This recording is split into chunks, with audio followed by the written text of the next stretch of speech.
History has shown the diversity of immigrants that have migrated to the United States. Until the late 1800s, there weren't that many Greeks that immigrated to the United States. The largest wave came from the 1900s to the 1920s, and were mostly young males who wished to make a fortune and then return to their country. The Greeks did not just come to America to escape their bondage in country, but to make a better lives for themselves. Some of the reasons why the Greeks immigrated to the United States are the following. They wanted a better life and they wanted freedom. By receiving the education that is necessary, the Greeks are now able to become naval officers for the males or teachers for the females. From the 1820s to the 1940s, there were 1,609,158 immigrants that immigrated from Greece to the United States. From the 1940s to the 1950s, there were 3,469 immigrants.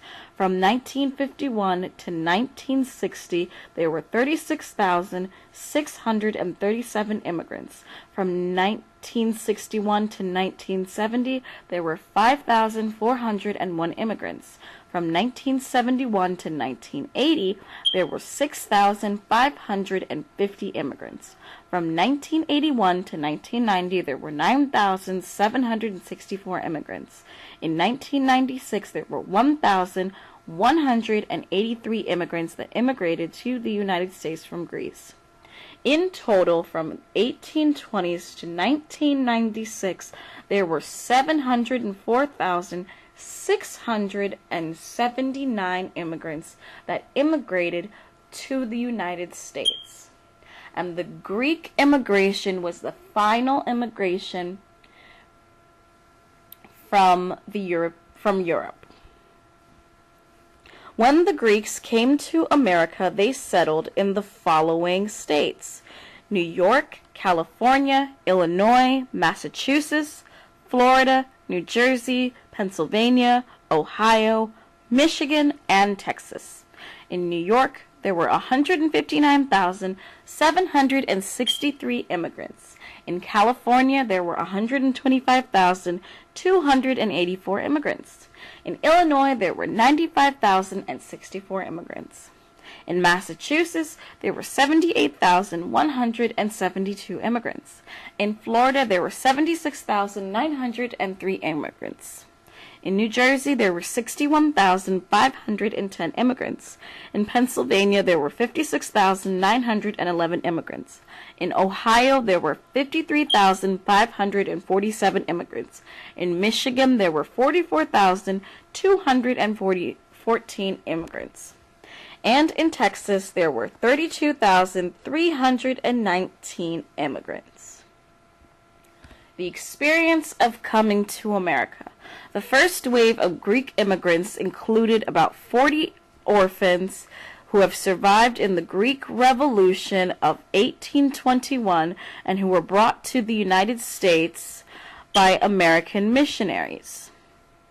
Up until the 1800s, there weren't that many Greek immigrants that immigrated to the United States.